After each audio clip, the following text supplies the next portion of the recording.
Haji Ambari adalah salah satu tokoh masyarakat di Desa Luwung Ragi. Beliau merupakan orang paling kaya di Desa Luwung Ragi pada saat itu. Meskipun bukan orang yang mumpuni dalam agama, beliau berupaya untuk berperan aktif dalam menyiarkan agama Islam.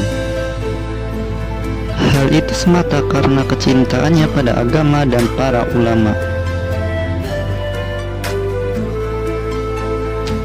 Suatu hari, Haji Ambari sowan ke Kiai Munawir Jogja dengan maksud akan menyumbang pembangunan pondok pesantren Krapyak.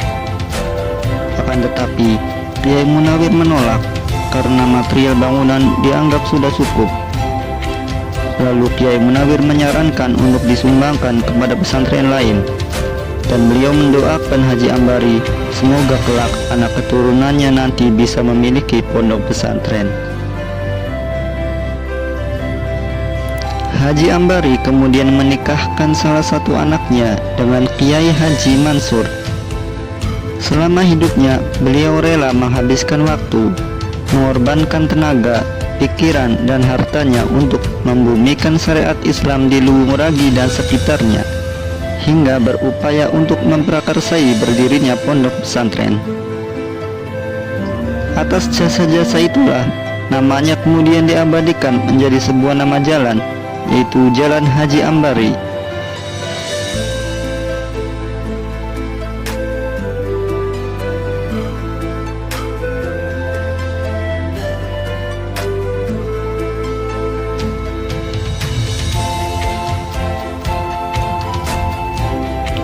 Pada tahun 1940, Kiai Haji Mansur akhirnya berhasil mendirikan pondok pesantren As-Salafiyah Luwung Ragi. Tepat 2 tahun setelah menikahkan putrinya dengan Kiai Makmun. Kemudian dalam pengajaran dan pengajian pondok pesantren diserahkan kepada menantunya, yaitu Kiai Makmun yang dikenal alim. Pada saat itu, pondok pesantren As-Salafiyah hanya memiliki 3 bilik atau kamar yang terletak di sebelah utara Masjid Al-Istiqomah Luwung Ragi. Bangunan tersebut masih berdiri sampai sekarang dan lebih dikenal dengan nama Kompleks 1 Al-Mansuriyah. Hal itu untuk mengenang nama beliau, Kiai Haji Mansur, sebagai salah satu orang yang memprakarsai berdirinya pondok pesantren As-Salafiyah Luwung Ragi. Pada tahun 1942 terjadi agresi militer Belanda kedua. Hal itu menyebabkan Kiai Makmun harus berbesar hati meninggalkan pesantren yang dicintainya dengan pergi ke Cirebon untuk menghindari ancaman dan penangkapan oleh tentara Belanda.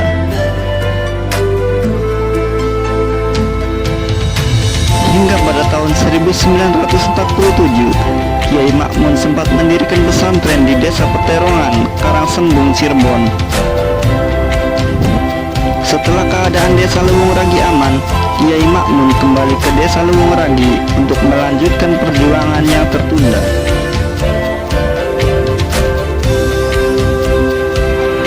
Mulai tahun 1970, sedikit demi sedikit para santri mulai berdatangan.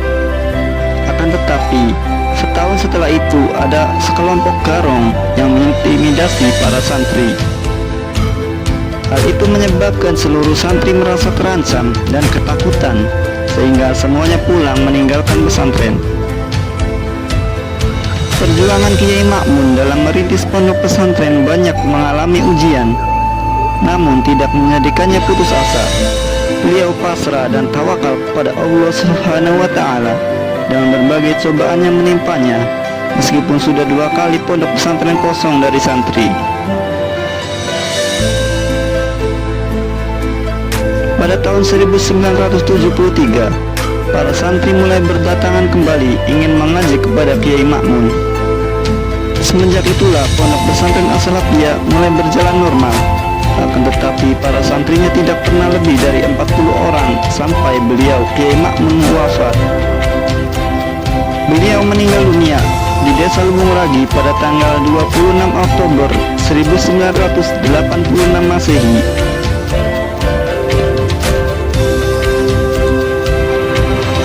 Mengenai jumlah jumlah santri Kiai Makmun yang tidak pernah lebih dari 40 orang, Kiai Subhan Makmun pernah menanyakan kepada Kiai Makmun. Kiai Makmun menjawab, "Aku tak gawe keramat, mengko siro sing gandul, siro mengko santrine akeh, abah semene bae."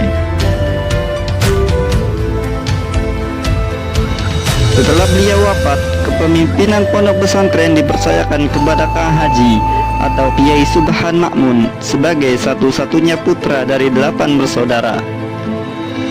Pada waktu itu, Kang Haji masih muda dan belum menikah, sehingga dalam memanage dan mengembangkan pondok pesantren, beliau dibantu oleh kakak iparnya. Hingga akhirnya Ponpes As-Salafiyah bisa berkembang pesat sampai dengan sekarang. Jumlah santri As-Salafiyah terus bertambah setiap tahun, sehingga pembangunan asrama pun mulai digalakan. Pada tahun 1990, jumlah santri sudah mencapai 150 orang. Sementara berdasarkan data statistik santri tahun 2015, jumlah santri mencapai angka 1.220 orang. Fasilitas pesantren terus ditingkatkan seiring dengan jumlah santri yang terus bertambah. Begitu juga sistem belajar mengajar mengalami perubahan. Dulu hanya menggunakan sistem belajar mengaji sorogan, musyawarah atau diskusi dan bandungan. Sekarang ditambah dengan tarbiyah atau pendidikan madrasah, mulai dari tingkat ibtida atau pemula sampai aliyah.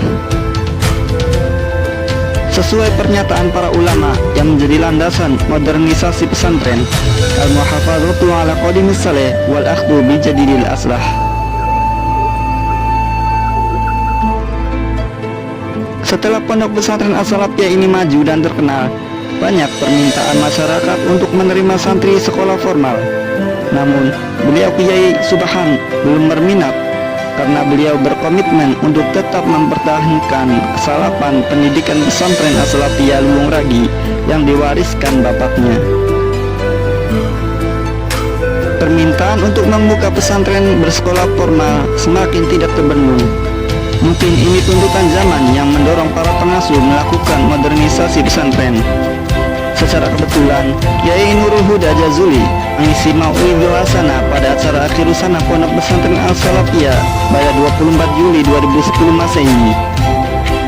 Gusda menyarankan kepada Kiai Subhan agar membuka pondok pesantren formal seperti Kuin Pelosok. Mendengar saran tersebut, Kiai Subhan menimpali dengan perkataan, "Insya Allah, tapi di luar, jangan di sini, Pondok Pesantren As-Salafiyah Luwung Ragi." Lalu Kiai Nurul Huda mengamini keinginan Kiai Subhan yang baru diucapkan tersebut. Berkat dari doa tersebut, pada tanggal 26 Agustus 2012, bertepatan 23 Ramadan 1433 Hijriah, ada seorang dermawan bernama Haji Wardoni SH dari Saditan sowan ke rumah Kiai Subhan. Haji Wardoni bermaksud mewakafkan sebidang tanah miliknya seluas 2.728 meter. Kiai Subhan yang memang sudah berencana mendirikan pesantren formal sangat mengapresiasi niat baik Haji Wardoni. Kata Kiai Subhan, "Terima kasih atas kepercayaan Bapak. Wakaf dari Bapak saya terima, tapi bukan saya miliki. Tanah wakaf itu tidak bisa dimiliki karena tanah wakaf itu statusnya milikun lillah, milik Allah. Saya sekedar mengelola atau nazir tanah wakaf Bapak. Insya Allah secepatnya akan saya bangun aula untuk sholat dan kemudian pondok pesantren."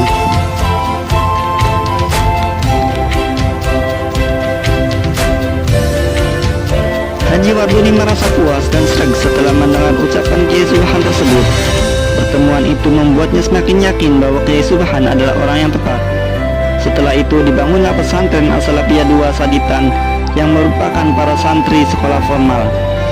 Kemudian Haji Wardoni menambah wakaf tanahnya seluas 400 meter yang berada di sebelah timur bangunan As-Salafiyah 2 Saditan. Akhirnya pembangunan pondok pesantren As-Salafiyah 2 mulai dilaksanakan pada hari Minggu 28 April 2013.